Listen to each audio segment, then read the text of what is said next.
Well, good morning. The time being 9 a.m, I declare open the general meeting for the Gladstone Regional Council for Tuesday the 3rd of February 2026. We have all present, so there's no apologies this morning. We'll move to the next item on the agenda, which is messages of condolence. Councillors, any messages of condolence this morning? No messages of condolence. It's a relatively short meeting, so I'm assuming we don't have any prior conflicts of interest. No, thanks, Shelley. We'll move to the next item then, which is the Mayor's statement. Of course, I want to start by acknowledging our Australia Day award winners from our Australia Day Awards and Citizenship Ceremony held at the Gladstone Entertainment Convention Centre, as we always do on the 25th of January. I'll start with our Citizen of the Year, Darren Somerville, and thank Darren for his many years of work, not just with the Queensland Police Force, but also as our District Disaster Coordinator and also in the local disaster management group, from bushfires in Baffle Creek and Lowmead right through to floods and weather events right across the region in Agnes Water and in Mount Larkham and everywhere in between. Thank you, Darren, for many years of service. Of course, Ada Hetherington follows in the footsteps of her sister as the Young Citizen of the Year. No pressure on the third daughter at all. So congratulations, Ava, not just a champion gymnast, but also for her work at Tallulah State High School, Interact, and then getting involved in the community through the Cancer Council and the RSPCA and many other good things for someone her age. Well done. And I'll just run through the rest of our award winners. Of course, our Sport and Recreation Award went to Brendan Clark. Our Young People Sport and Recreation Award goes to Millie Sharp, and Millie will be in today, probably around morning tea time. We'll be able to present Millie with her award because she wasn't able to attend because she was actually competing at the same time, which you can expect from someone who's so dedicated to her sport. The Arts and Culture Award went to Jared Beasley. The Community Event Award went to the Old Station Fly-In. It says Old Station Air Show, but I've called it the Old Station Fly-In, but that's what we've always called it. The Community Volunteer Award went to Kate Duffy. Congratulations, Kate. And the Mayor's Community Champion Award went to two people. I couldn't split them because I call them the dynamic duo, and that's Bev Fellows and Gloria Holmes for all their good work at the Friends of the Theatre and also in Rotary and so many other volunteer organisations around town. And the Young Community Champion, of course, is Doug Hoffman. Well done to Doug. Not just a great champion in our youth council, but volunteering and supporting community and youth right across the region. Now, a couple of upcoming events. Of course, you would know that this weekend we have the Dolphins back in town. That's right. Number one ticket holder over here. Yes, very good to see the Dolphins playing the Capras. Last time they played in town, the Capras won, so let's see if they can redeem themselves, the old Dolphins. But of course, Gladstone has a long connection with the Dolphins. Their very first time they ran out on the field was right here in Gladstone at Marley Brown Oval, and they've been back a number of times since. And as I've said many times, it's not just about the game, it's about the community participation, and they're doing coaching clinics, having an all-abilities game, and they're also visiting local schools. And we have about 5 or 6 of their top NRL players in town this week visiting our local schools and supporting our younger generation. Which leads me to the next thing. Just recently I met with Grant Mitchell from Queensland Cricket, who is a Gladstone boy, and a great opportunity to speak with him about doing something similar with the Queensland Bulls. They have hosted community events very similar to this just recently in Maryborough. There's no reason why Gladstone shouldn't be next on the list, where they could bring the Bulls to Gladstone, maybe some of the Brisbane Heat players as well, get involved in the community and have a trial match with another state here in Gladstone as well. So I look forward to seeing something like that happening later this year. And then coming up, the next big event for our region is the Agnes Blues Roots and Rock Festival on the 20th to the 22nd of February, and tickets are still available online, so make sure you get in and enjoy a fantastic weekend in Agnes Water. That's the Mayor's statement on current issues. I'll move to the confirmation of the minutes for the 20th of January 2026. Can I have a mover, please? Thank you, Councillor McClintock. Seconded, Councillor Cameron. All in favour? The motion is carried. Councillor Churchill, you usually do that. I was looking and waiting, but not today. Okay, we now have a deputation. we have a deputation. We have 2. I believe someone is online. Matt McKee, Chief Researcher, should be visiting on Teams. Not yet. He's probably not expecting us to get to this that quickly, but we do have Heidi Edmonds, who's a Senior Researcher, and I'll hand over to Heidi to lead us through the deputation from Beyond Zero Emissions. Thank you. And thank you, councillors, and everyone here who's here today. Is it best if I look this way? It doesn't really matter. Thank you. My name's Heidi Edmonds. I'm a senior researcher with Beyond Zero Emissions, and it's a pleasure to be sharing insights from our recently released report, Powering Up Gladstone, with you today. I would also like to thank my colleague Matt McKee, who will be joining us very shortly, who's just very efficient today. He'll be joining very shortly. He also launched our Powering Up Gladstone in October at the Gladstone Engineering Alliance conference here. If this is your first time hearing about us, Beyond Zero Emissions is an independent think tank. We produce research that helps communities, industries and governments accelerate the shift to a zero emissions economy. Our work is powered by hundreds of expert volunteers and people. Since 2020, Beyond Zero Emissions has been focused on developing renewable energy industrial precincts, or REAPs. With our current work, our National Action Plan, we are focusing on tracking how REAPs are being implemented in industrial regions. And welcome, Matt. REAPs are historical industry hubs capable of thriving through the renewable energy transition. Typically, they have existing heavy manufacturing industry, infrastructure like ports, roads and transmission, and skilled workforces. When they are realised, they twin heavy industry powered by nearby renewable energy generation and storage. Beyond Zero Emissions research shows that across Australia, the implementation of REAPs has the potential to lead to 300 billion plus in clean exports annually. This compares with the current scale of fossil fuel exports, which are declining. Beyond Zero Emissions are looking at opportunities across Australia, and Gladstone is one of our priority areas for REAPs. I'm a Gladstone girl, having gone to school here, though not living here anymore. I'm in Brisbane now, but I visit frequently. I can see why Gladstone is one of the most critical forward-looking cities in Australia, with heavy industry that has good capacity to decarbonise, and so we decided to prioritise Gladstone as one of the first locations we assessed with our regional readiness report for our National Action Plan.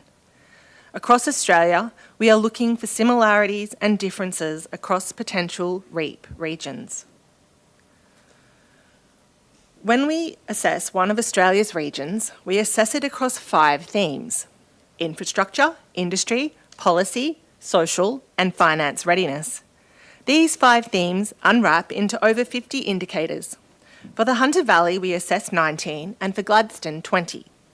We will be assessing additional indicators in Western Australia. For Gladstone, it's worth noting the similar themes our work covers that come up in the Gladstone Region Economic Transition Roadmap, which we were pleased to see references beyond Zero Emissions Gladstone REAP research from 2022. And also, there are similar themes in the Gladstone Regional Council's Industrial Ecosystem video, which we are big fans of. The value added from Powering Up Gladstone, the report that I'm sharing with you today, is that we are assessing clearly designated themes against how they are tracking and which steps are most urgent. All indicators across the 5 themes are important. One of the critical elements of this regional readiness assessment is that rather than focusing on one or just a couple of themes, BZE consolidates and brings them together. We have created a transparent methodology. Anyone can look at and check out the work and how to apply the assessment to other regions. We are very much open to insights we can use to develop the other 35 indicators, so please reach out if you have insights on them. Now, let's get into the interesting stuff. What have we learned in Gladstone? Now onto the fun stuff, the results and insights for Gladstone. While I can only provide overview insights in a short presentation, you can dive into further detail via our reports, and there will be copies for all of the councillors handed out later today. Both our Powering Up Gladstone Insights paper and our detailed Gladstone Regional Readiness report are available on our website. The accompanying methodology, National Action Plan Regional Assessment Process version 2, is available on request and will be online in the near future. So why Gladstone? Gladstone industry is keen to make the transition to renewables. When we look at a Gladstone REAP, we see large potential upsides. Given time constraints, I won't go into the details here, but they are laid out in our reports. We think there is a large opportunity for the Gladstone region with high potential impact, protecting jobs, growing economic benefits, and reducing emissions. But what do we need to do to get there? I will get to this on the next slides. In Gladstone, industry is keen. They are making the energy transition happen. They are investing in renewable energy and in the pilots to test and scale up opportunities to reduce emissions like green hydrogen. But for these plans to take place, they need infrastructure.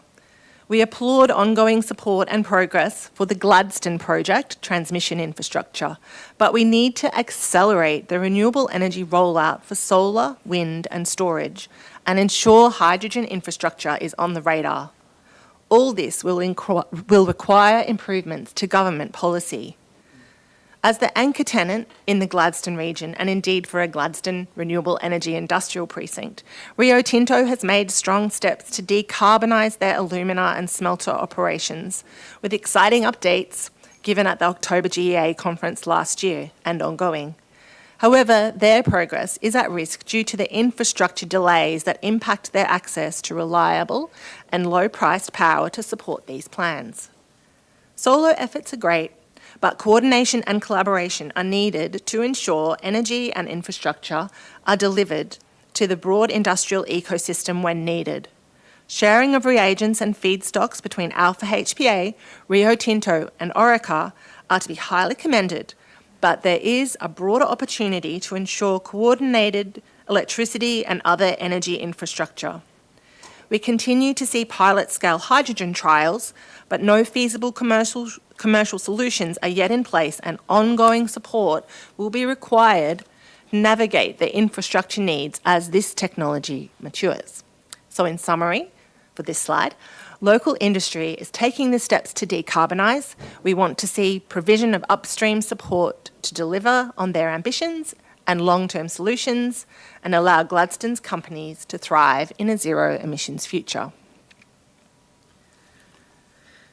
To deliver the necessary industry decarbonisation outcome, we need to look at enabling infrastructure.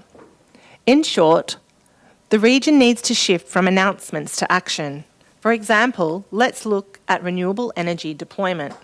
Beyond zero emissions energy assessment for a Gladstone renewable energy industrial precinct incorporating alumina, aluminium, ammonia, cement and green iron aligns with more aggressive AEMO scenarios, i.e. the green energy export scenario. Even in this scenario, 64% of forecasted renewables demand has been approved at the state level, but only 12% of what is needed to meet this scale of requirement has moved into construction or beyond. The story is similar for energy storage. Batteries are progressing well, but the long duration requirements of heavy industry are lagging behind, with only 14% of duration needed in construction. A key enabler of both these elements, Powerlink's Gladstone project, a transmission project, is a key focal point in the Queensland Government's recently released energy roadmap. As we learnt again at the Gladstone Engineering Alliance conference and subsequently at Powerlink's transmission network events, this transmission-focused Gladstone project is progressing well, but it is currently only large enough to partially electrify domestic industries, i.e. the first stage of Rio Tinto's decarbonisation ambitions for the smelter, and will need expansion if Gladstone wishes to grow our green industries.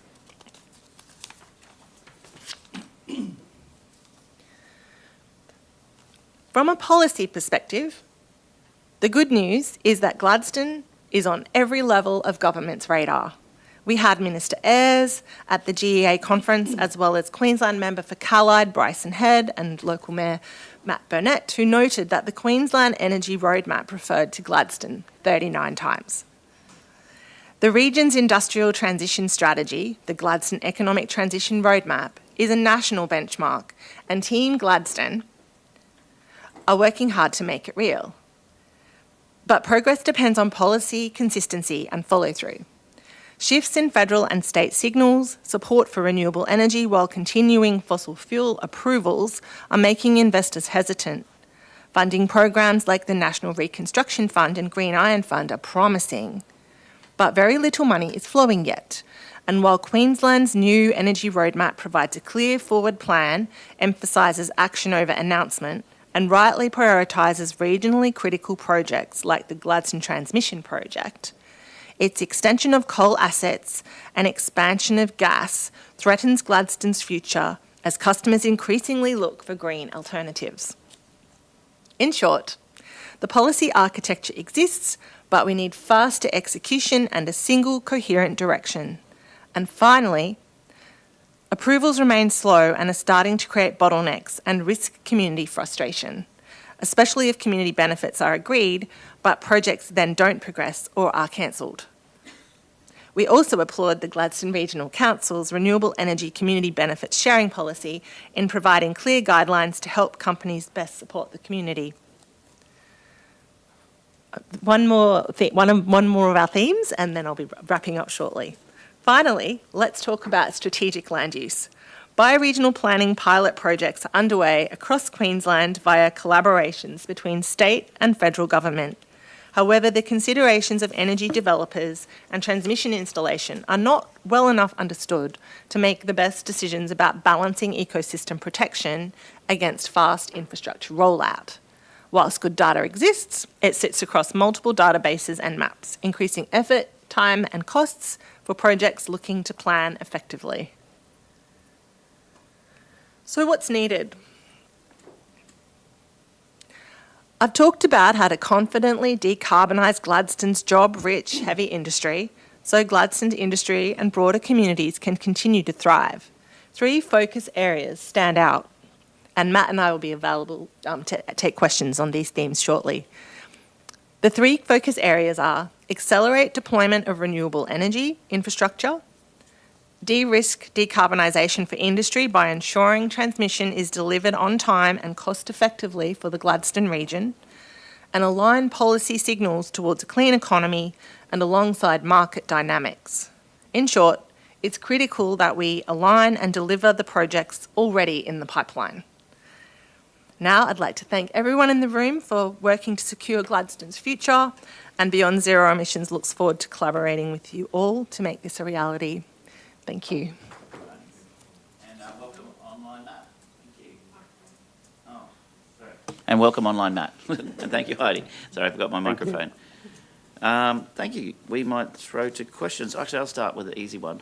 The 15%, it says today's assets, I think it's a blue slide there. It says, why Gladstone? And it says 15% work in manufacturing. I really thought that number would be a lot higher. How do you get 15%? What, is that just who works at the major industries or not the support businesses? Or This is from the REM plan stats, and we've unpacked it. It comes from ABS. It's a little bit tricky unpacking the different elements, but this is across the whole of the Gladstone region, not just the gotcha. the hub of Gladstone. Yeah, okay. Because we'll have a lot in tourism in Agnes Water and some agriculture as well. Yep. Gotcha, yeah.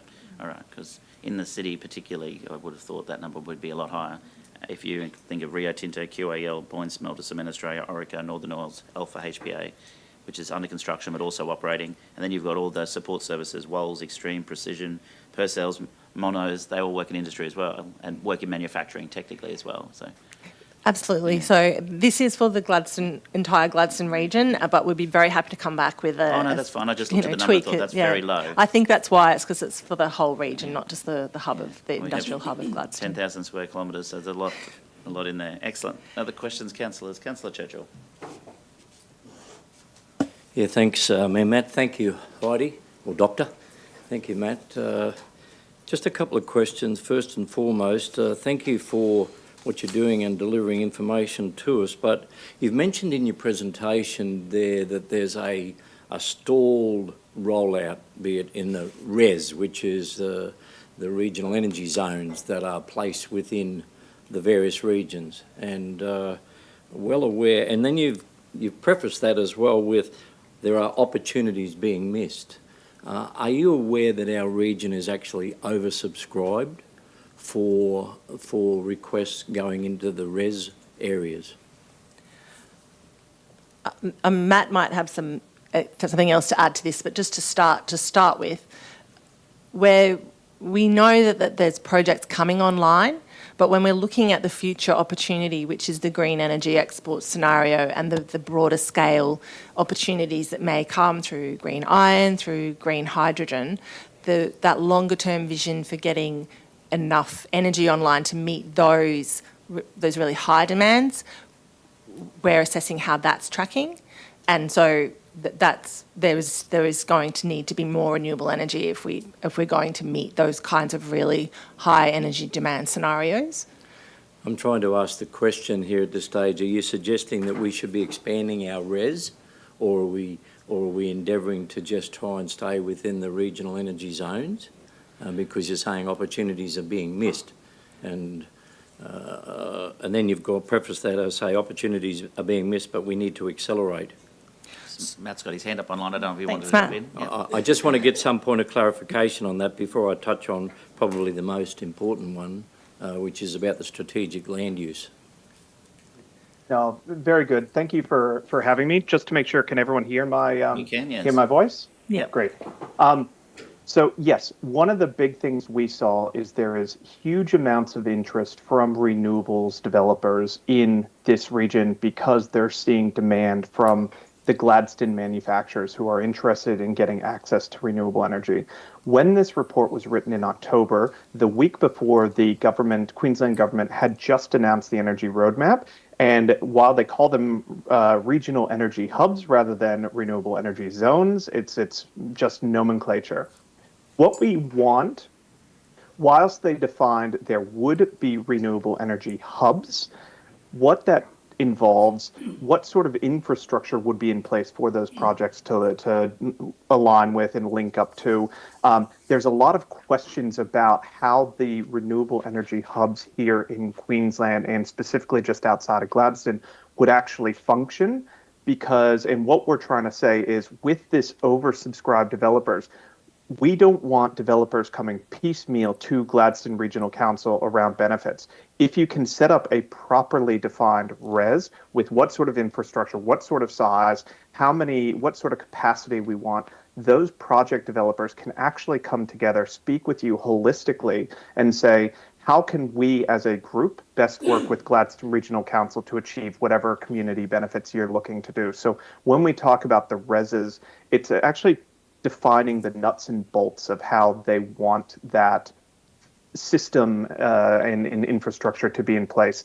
And what we're trying to say is that allows the developers to group together. Across Australia, we have a bunch of reses down south in New South Wales and Victoria, where you're starting to see developers collaborate and lead to legacy infrastructure additions and legacy support for communities around there. So building things like temporary workers accommodations that are going to translate into aged care facilities in the region because that's what the region wants. You can group those together when you actually have that infrastructure defined.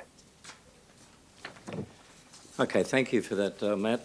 So I suppose that leads me to the other point that you've raised there before, which is about the strategic land use. Gladstone region, Gladstone City and surrounds has been quite proud of its history of industrial development and the industrial backbone. And as we transition going forward, is trying to also understand when you talk about effective community engagement and the social impact and the community benefit you've mentioned, and I'm sure some of my colleagues will ask questions in that area of our new policy. My question appropriately is to you is that we actually, in times gone by, the Queensland Government of the day set up a major industrial area here, an industrial precinct, to ensure that that's where industry, major industry, was placed as part of the strategic plan use. My comment, and then open for your interpretation or your response, is that not all of this should fit within the Gladstone region, because if the community don't want it and it's not going to fit there, it shouldn't go there. I'd be appreciative, and I'm sure my colleagues would be as well, in getting to understand that's the Gladstone region in its entirety. We want it to happen in the right place. We don't want it in the wrong place. And if the community is telling us it shouldn't be in there, then we need to get this res, or hubs, as you keep referring to it, to get it right, because every time we seem to be dealing with another request that's coming in. Thank you, Councillor Churchill. It's a really great question.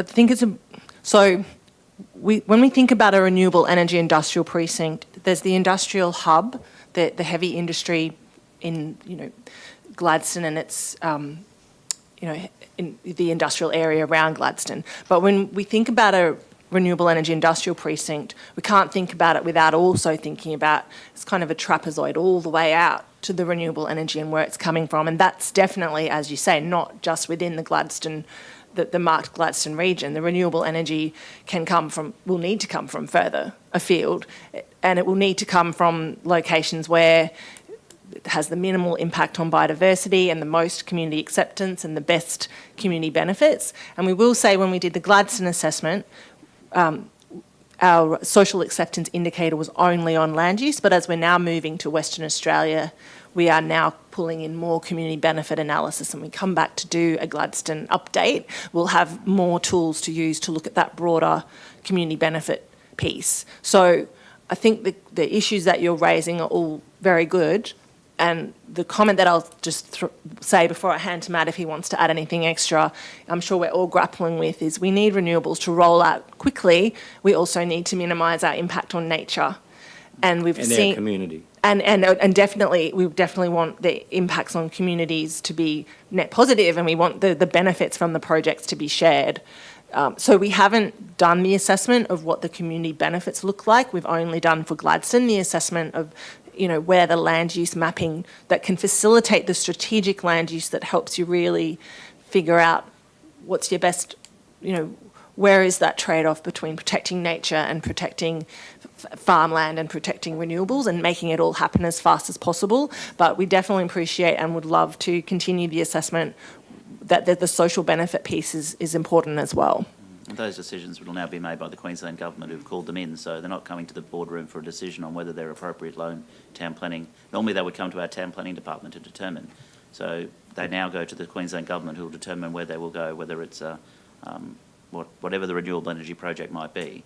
They'll determine whether it's approved or not. All we will be determining is if we're satisfied with their community benefit agreements with our council. It's a valid point, and I agree with you, Mayor Matt, but also we've been put here to make sure that we do the right thing by. So it's an advocacy role that we have as elected members to hold the Queensland Government to account.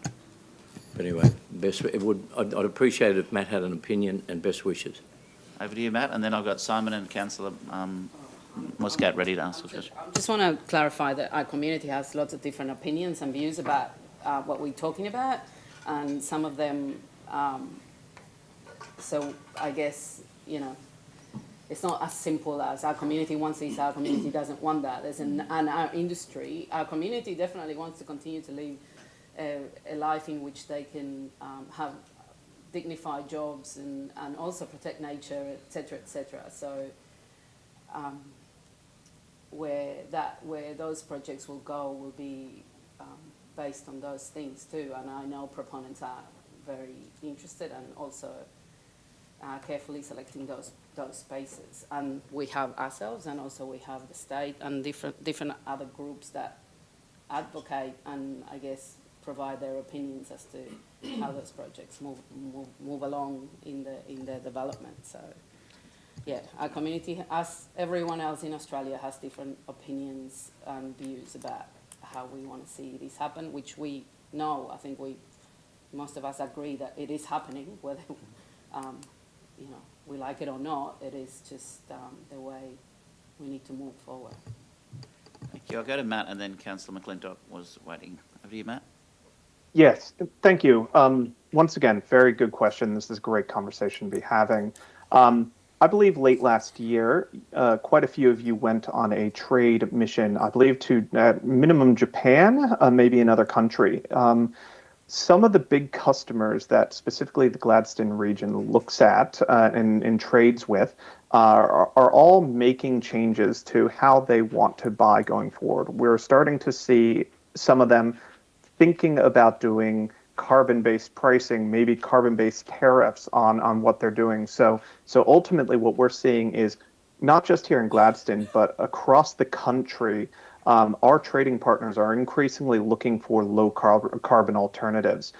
So what we want to do, Councillor Churchill, the Gladstone region, all the area, Yarwun, all the facilities that currently exist, our goal and our main objective is how do we make those allow those to continue to thrive in a changing trade environment with a lot of our trading partners.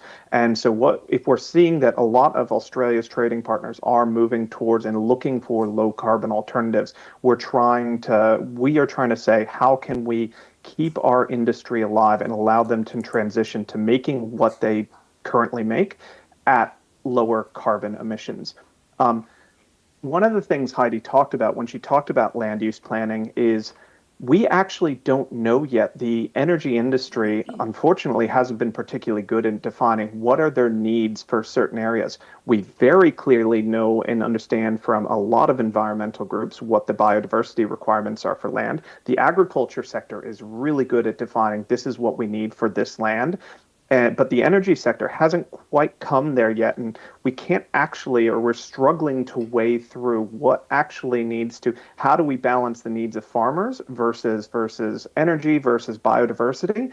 And one of the things we're talking for is trying to bring these varying viewpoints together and allow groups like the regional council, allow groups like the state government to actually say, okay, for this region, we don't want this project because it's highly important agricultural land. For this region, yeah, you know what, it's more marginal grazing land. Let's actually accept an energy project that'll go through there. So one of the big challenges we've seen is that third pillar of ag, ag, biodiversity, and energy is not quite well understood enough to allow people to make those informed decisions. But we fully understand, especially renewable infrastructure upstream, not just you guys, Banana Shires is seeing a lot of it. There's a lot of questions around what's going to happen, how it impacts. And we're just advocating that we need to bring all those data sets together to allow you all to make informed decisions. Yeah, thanks, Matt. Thank you. You're grappling with it, and we're happy to accept that the Queensland Government will get it right. Interesting. Thank you. Councillor McClintock, then Councillor Holzheimer. It's a bold statement, Councillor Churchill. Thank you very much. I really appreciate a lot of this effort and the information that was here to read. I guess I wanted to just touch on those last slide there. It talked about your three kind of, I guess, identified priorities there, which is that action, coordination and policy.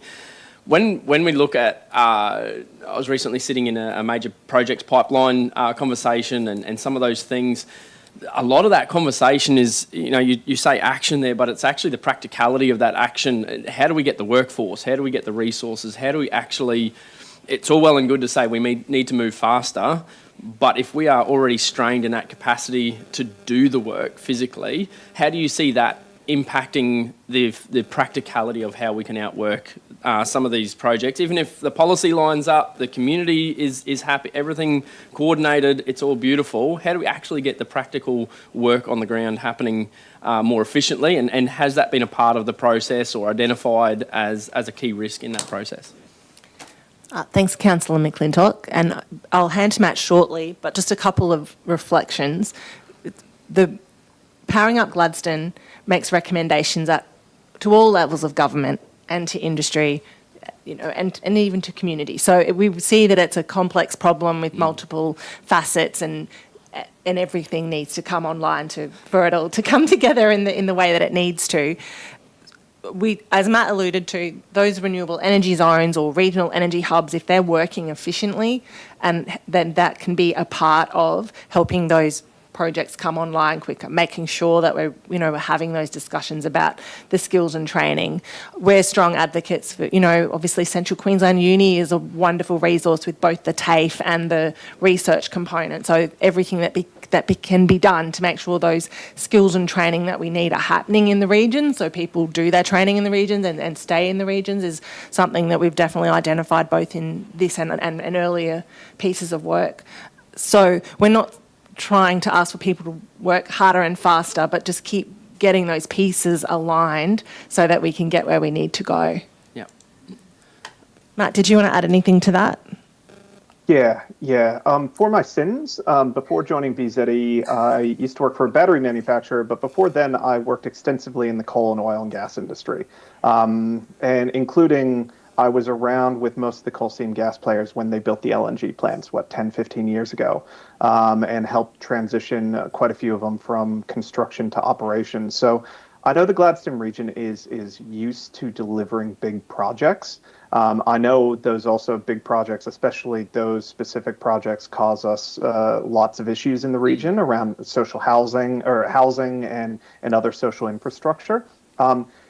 In these instances, when we actually talk about action rather than announcements, a lot of it is on the developers, but actually a lot of it is, and once again, when this was written, there were so many projects that were stuck in the federal government's EPBC process. Some of those are becoming better managed and they're getting through there. But there's one element around federal government approvals that was causing a lot of issues. The second one, and this is probably a little bit more nuanced, but we really want to build up the fact that it is a multifaceted story. One of the biggest problems with a lot of these projects is the bankability of those projects and therefore the access to capital. So a lot of these companies are, making big promises, but then maybe don't have offtake agreements, and therefore they struggle to get financing for a couple $1 billion worth of infrastructure. So the rather than the sheer number of developers saying, I'm going to build the world's biggest battery, we're going to create the world's largest wind farm, solar farm, whatever we want, rather than announcing those things, try to actually make sure you have those contracts in place so it is actually a bankable project. So when you make that announcement, when you start getting ready, once you get those approvals that are starting to become unclogged, how can these companies actually move quickly? Because I do believe, the scale and scope of these projects to support a green and zero emissions manufacturing sector in Gladstone is nowhere compared to what we saw 10 years ago on Curtis Island. And it is much smaller. I think from a workforce perspective, it is absolutely doable, but there's a few other elements that we're trying to get industry developers and the government approvals process in line so we can actually unclog a lot of these and keep communities away from hearing about, the next project that's been announced that'll never happen. Thank you. I appreciate that. Thank you very much. And I guess my question was aimed at trying to ensure that in that advocacy process that you guys are doing, that we identify exactly what you were talking about, the training and the CQUs and the ability to actually bring the people online for doing this stuff. It's if we get all of this right, those three key things there, and we nail it and suddenly we're ready to go, we've got problems with people.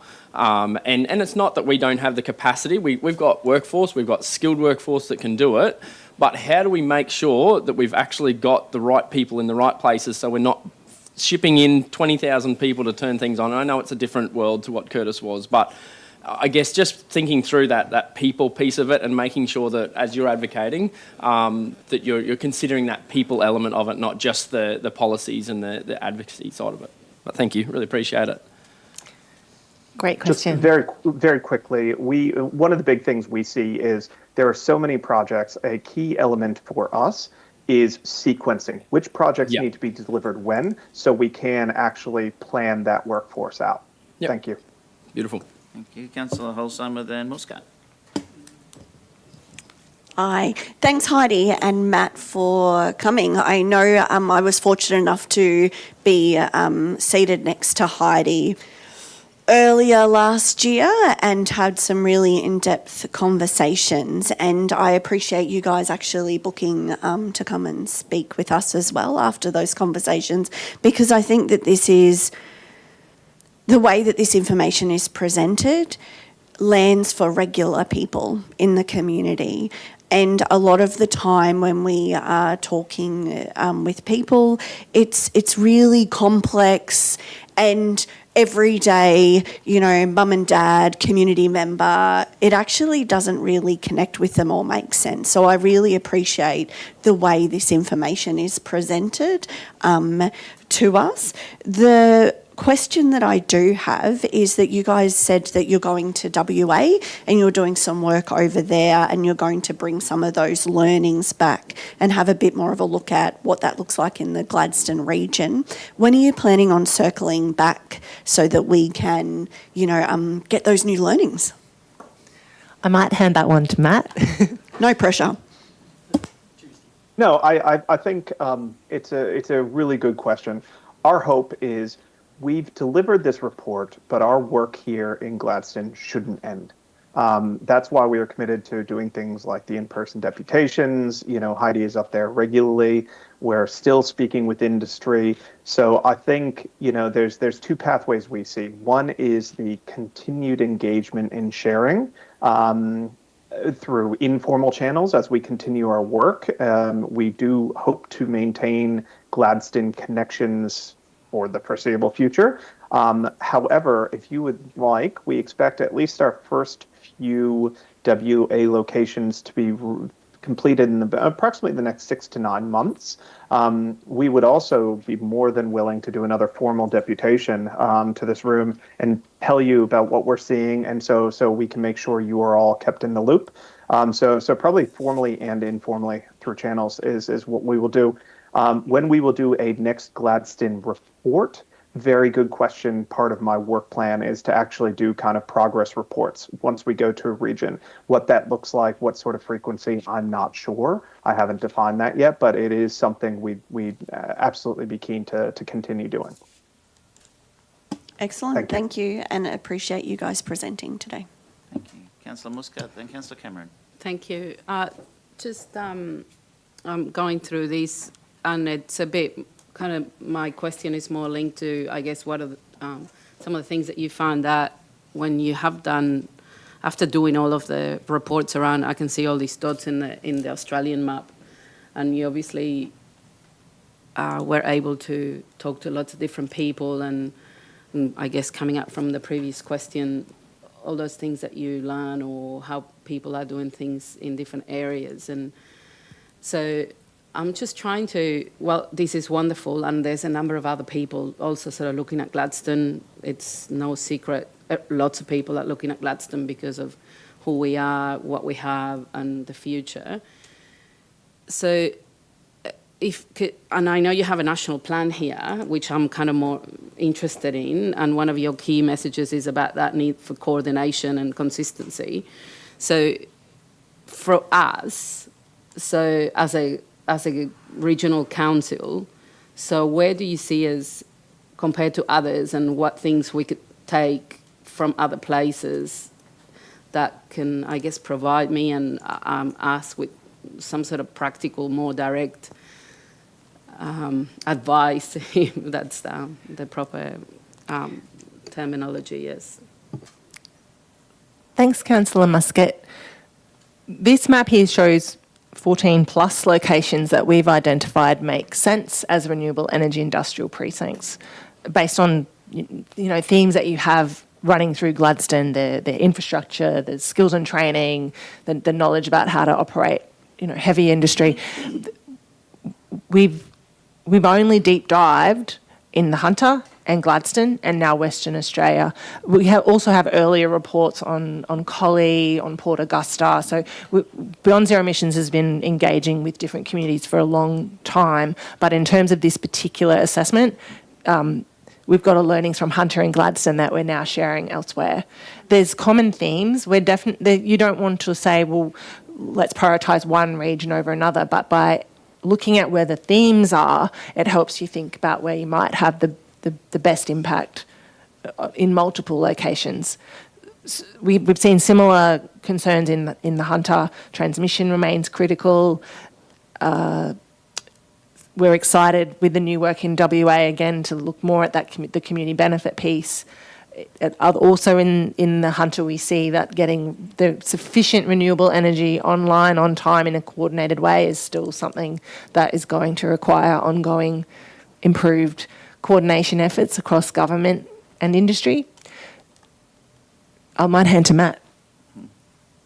Yeah, absolutely. So really quickly, Gladstone, I know it's a couple years old now, and I know it spoke a lot about hydrogen, but your your industry strategy in Gladstone is one of the best we've seen, either formally or informally, across Australia and bluntly across the world. It is really, really good.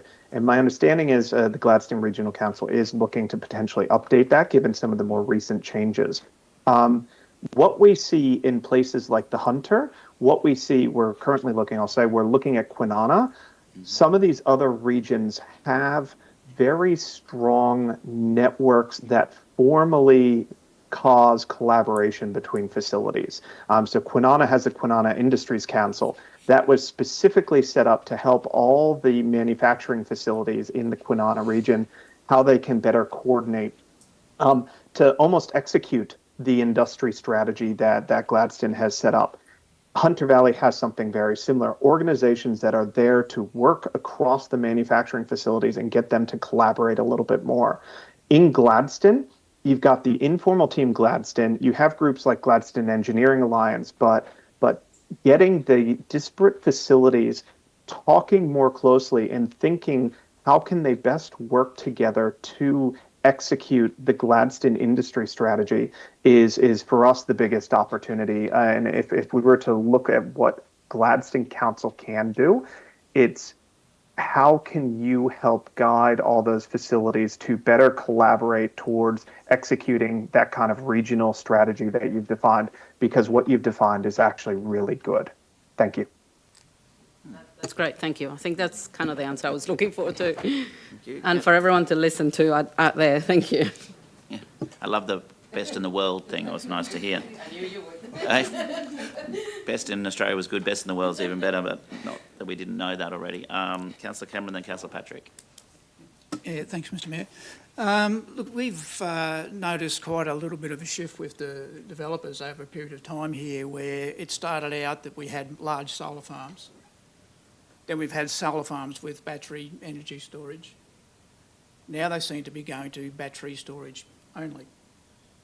So I don't know whether that's you've picked that up in your research, but we're getting more applicants. Not that we get them anymore because it's going straight to the state, but we're seeing more applications for battery storage than we are for actually projects that are actually developing power. Well, question one is, have you noticed that shift in your work? Because I'm not the smartest guy in the world, but when you take a project that's got a capital cost of about $1 billion, and it's taking energy out of the grid, storing it and putting it back in, where's the viability there? How does that work? Matt's got his hand up. I don't know. You work out who answers it, but I see a hand up on the screen. I'll let you go, Matt, and then I'll add some thoughts to fill it in. No, very, very good question, Councillor. It's not just a Gladstone situation. That is happening Australia-wide. And the pure reason why it is happening Australia-wide is because batteries are easy to build and they are quick to build. So a lot of these developers, yes, it still is $1 billion plus in many of these regards, but I think across Australia, the typical battery build time frame is between 12 and 18 months, whereas solar farms are a couple of years. And wind farms, especially here in Queensland, due to some of the police and state requirements around transport, is 5 to 10 years almost. So there is a speed to build, but also you talked about it. There is throughout the day when the sun is high, electricity prices go to near zero. Wholesale electricity prices. So these batteries, if they can be sited closer to transmission lines or substations or things like that, they basically get free electricity in the middle of the day and they sell it for high prices in the evening peaks. So it's just a straight arbitrage. So the simplicity of building, and then the fact that at the moment, batteries are still financially viable, though the more batteries we're seeing, the less that variability goes throughout the day. So they are becoming less viable over time, but that's still quite a bit of a runway to go there. I hope that's answered. Heidi, you can add to that. I'll just add a couple of additional comments. Matt's answered that very well, but I think just a couple of things to add from our own findings was just, we've got for Central Queensland, we've got a lot of storage coming online, but the depth of storage may or may not be there.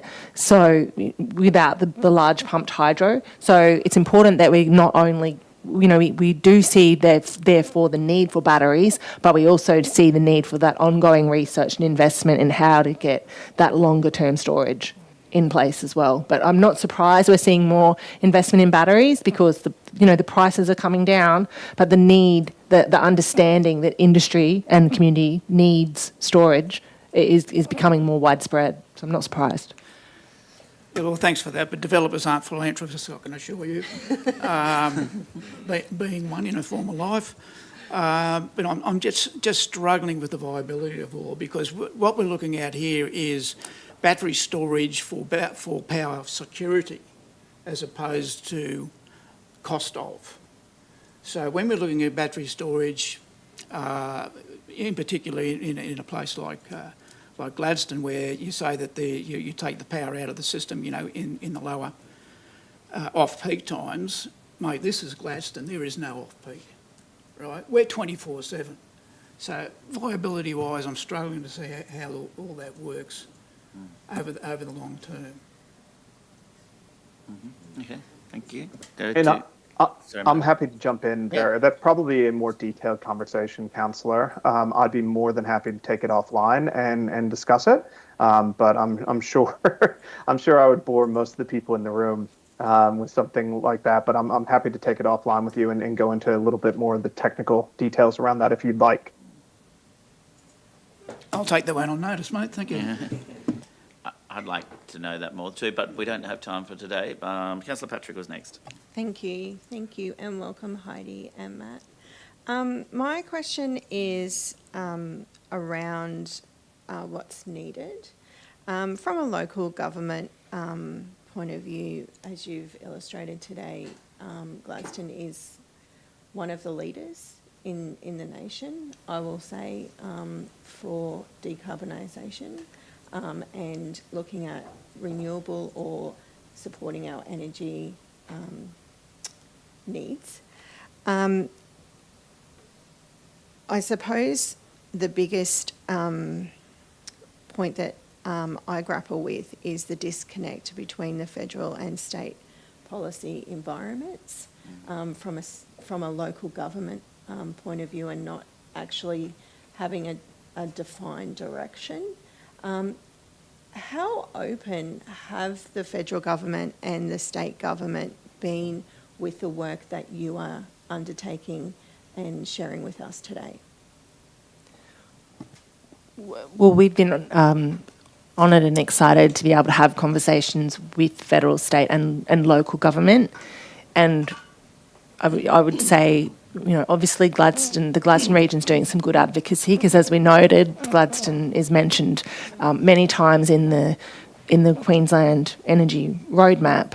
And, you know, we've been very pleased to see it seems more of a kind of a stepwise approach coming from the state government, but there's continued support for the industry needs for Gladstone in the new framing from the state government. From the federal government, I might hand to Matt to talk about that more. But you know, we're seeing some really great initiatives, but the recommendations that we're having are that we need that policy consistency at the across. You know, yes, we want renewables, but we also don't need the amount of support for fossil fuels that we're seeing at the state and federal level. And yeah, like I said, we are honoured and pleased to be able to have those conversations with MPs and departmental staff. But you know, we all need to continue to have those conversations at all those levels to keep championing what we see as what needs to happen. Sorry, further on to that is I wonder, are we looking for a solution for today or are we looking for a solution to tomorrow? I think as a mum and as someone who works closely with our youth, are we just putting off the inevitable for other generations to have to make those decisions when we could have been more proactive today? That's what I grapple with. Yeah, it is, and as you've explained it, and I hope lots of people read your findings today, what's needed from us as a local government, we can only do so far. We can only go so far in being a leader in that without the support of federal and state government. I'll hand to Matt in a moment, but I'll just make a comment. Also, as a mother of young children and considering the future that they're going into, we live in some of the most interesting times. And as a council, I think you're doing a wonderful job. And part of our report is thinking about how the different pieces fit around the strategy that you have presented, your energy transition roadmap. But obviously, council can't do it alone. And we really recognise that and need those other layers to come in and support. Matt, did you have anything to add on that? Yeah, just on a personal level, I know you all couldn't tell it, but I'm not a native Australian. I'm from an industrial town in the US called Cleveland, Ohio. We made steel and auto parts for Detroit. we had no federal, state, and local government policies that helped us. And Cleveland, over the past 40 to 50 years, has seen more population loss than I believe any other city in the country, maybe only second to Detroit itself, because of a lack of alignment between federal, state, and local government policies. Part of the reason that I'm passionate about this work is I want to see places like Gladstone, all these dots on this map, are places like Cleveland that we can make sure we allow them to prosper and thrive for decades and generations to come. So my goal is, as a now proud Australian, proud Queenslander, 2 small Queensland kids, I want to see us thrive in the future. So a lot of our work is doing that. Back to your original question, though, one of the biggest challenges that we see in all this sort of stuff is the lack of alignment between federal and state policies. And it's not just a Queensland thing. It is probably most pronounced here in Queensland, but it's not just a Queensland problem. But even at the federal level, as Heidi said, we support renewables, but we're also supporting fossil fuel and coal mine expansions, new coal mines, all that sort of stuff. So there's misalignment even at the federal level, same thing at the state level. Part of our work is obviously trying to advocate to all levels of government to try to allow everyone to try to align towards something that will allow Gladstone, your kids, their kids, all to continue to have good, secure, well-paying jobs in the future and allow them to enjoy everything that Gladstone has to offer. So yes, we are trying to work with federal, state government to help align it. And what we really like, if I go back to Mayor Burnett's pride around, best in the world industry strategy, is when we're speaking with a lot of the government at all levels, we're talking about, hey, this is a really good strategy that we can get behind. How do we build that up, and what needs to happen upstream from there? And trying to get all levels of government to support your sorts of strategies. So you've done well in creating kind of, this is what we see for the economic ecosystem of Gladstone. And what we're trying to do is try to help align the higher levels of government to deliver your vision. Thank you. Thanks, Matt. Any further questions, councillors? Sorry, thank you for that. And I guess with a couple of the councillors here, we were here when we decided to embark on some of those exercises a few years ago, and it wasn't easy either, and it was a bit scary because, there's lots of I guess, those political consequences, or who's doing it, and no one else was doing it too. So thank you for that. Thank you for looking into Gladstone and also reassuring us that we did the right thing at the time. So thank you.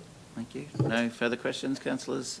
I got a comment, I guess, from my point of view, that probably there is a bit of misalignment from the state and federal government. There's no doubt that's obvious to anyone who can see. As the Mayor, my goal is to tap into the treasuries of both the state and feds, and if one wants to build a hydrogen project, then we'll have it. And if one wants to build another project that's not hydrogen related, well, we'll have that too. If one wants to develop our port because it's owned by the state, well, we support that.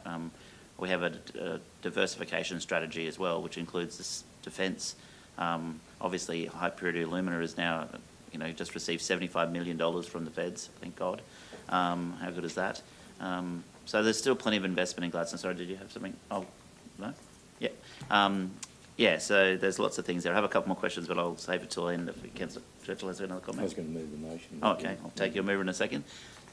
I don't suppose you could be a guess, but if you're a punter, would you assume that either Sumitomo or Vina Energy, without picking a favourite, would be successful in securing hydrogen head start in Gladstone? A good question. I'm ready. We would love to see more support for Hydrogen Head Start, but we're not going to pick winners. Well, okay. Without picking a winner, I don't want to pick a winner because I would like them both to win, because that's 2 projects in Gladstone. The chances of 2 projects in Queensland being announced is slim. The chances of 2 projects in Gladstone is very slim. But if you have a look at your map and plenty of other maps, and the 36 times were mentioned from the state, and even more from the feds, you would think that it's a logical choice. Sumitomo and Rio Tinto's project is all but operational. Makes sense to me, and Vina's project is exciting as well. So, without picking cities or anything, but surely you would think that are we well placed to be successful with Hydrogen Head Start? We would love to see Hydrogen Head Start funding come to So Gladstone. would we. That's what I needed to hear. Thank you. I have a mover in the officer's recommendation that be We're received. happy to move that the deputation from Beyond Zero Emissions be received. Thank you. Seconded, Councillor Alzheimer. Sorry, Deputy Mayor. Comfortable Beat you the to Queensland Government's going to get it right. it. All in favour? Thank you so much for your time this morning. Thank you, Heidi and Matt. Cheers. All right. Thank you so much. No worries, councillors. We'll move directly on to our next item on the agenda, which is Officer's Report, G 4.1, which is legislative delegations to the Chief Executive Officer, and a handover to the Acting General Manager of Finance, Governance and Risk, Tanya Wally. Thank you, Tanya.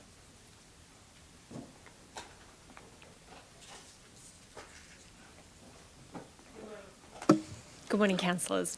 Local governments are required to establish and maintain a register of statutory delegations, which delegates authority from council to the CEO to make decisions and take action under a wide range of legislation that applies to council. The CEO is then able to sub-delegate to appropriately qualified officers. While council always maintains the ability to make decisions, appropriate delegation allows officers to make decisions efficiently without the need for resolution of council. Today's update to the statutory delegations register includes delegations relating to recent legislation, recent amendments to the Planning Act, including powers relating to community benefit agreements. The power to enter into or amend a community benefit agreement is proposed to remain with council. The Information Privacy Act, capturing 2 delegations that were not covered in the last statutory delegation review, and delegations relating to the new Property Law Act, which relates to property transactions in Queensland. The new delegations have been prepared by King & Co for consideration by local governments. Thank you. Questions to Acting General Manager, please. Pretty straightforward. Excellent. Can I get off the mover? Thank you. Thank you, Councillor Patrick. Seconded, Councillor Davis. All in favour? Motion's carried. Sorry, was I supposed to get you again? No. Excellent. I thought we had some questions. Oh. We didn't, so. No, I asked. No, I know. I thought we would have, but we didn't. No, we don't. Now we'll go to councillor reports. No councillor reports. Excellent. Perfect timing. I'm hoping that's Millie is coming in with Mark. No, Mark was there. Millie is here. Anyway, I was hoping. No councillor reports at all. Did anyone attend the Family Fun Day in Tannum Sands that would like to? Thank you, Deputy Mayor. Over to you. Okay, since you asked me to. I do. Well, this is the first time you actually asked me to talk. Yeah, I know. First time ever, probably. No, well, it was a very nice day, and even though it was quite hot, we do have to say a big thank you to all our teams, from the events team to the parks team to even we had events or a couple of people from the art gallery doing activities. I think probably half of our workforce dedicated their time to make sure that our community had a good day. So thank you very much to those that did make that happen.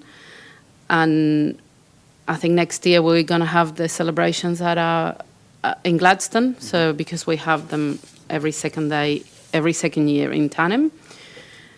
And I think that's all really. I think we had a few more people going. We had the little name of the Georgia.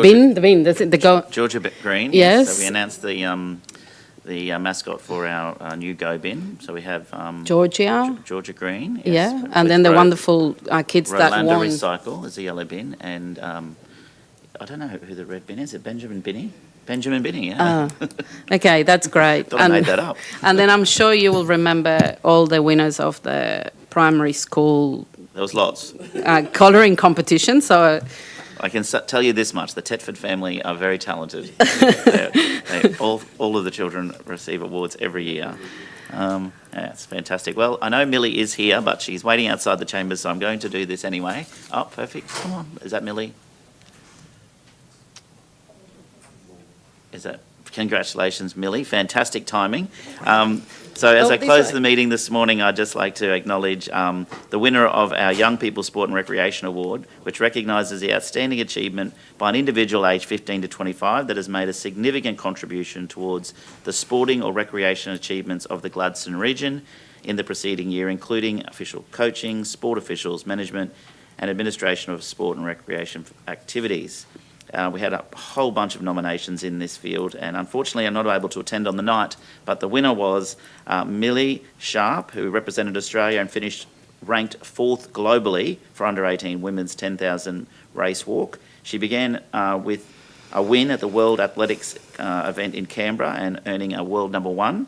She went on to claim the national titles on track and road, multiple state championships across 1,500 metres to 10 kilometres, while also breaking records. A member of the Australian walking squad, Millie balances elite sport with her studies and is a mentor of younger athletes. Please congratulate Millie. So we give her the thing? I do have an award for you, Millie. Hope you don't mind us doing this live streamed. You have to come over here. We'll bring it over. Are you able to come up to us? Here. Excellent. Yeah, there's a lot of things to give you here. Start with this. That's your little certificate. And here's your award here. So, congratulations. Well done. Thanks, Millie. And we're going to break for morning tea now. And we'll invite the gallery and Millie and her family to join us for morning tea, and I declare the meeting closed. Hang on, I better finish this other bit up to it properly. There is no urgent business, no notices of motion, no confidential items to declare the meeting closed at 10:05. Thank you.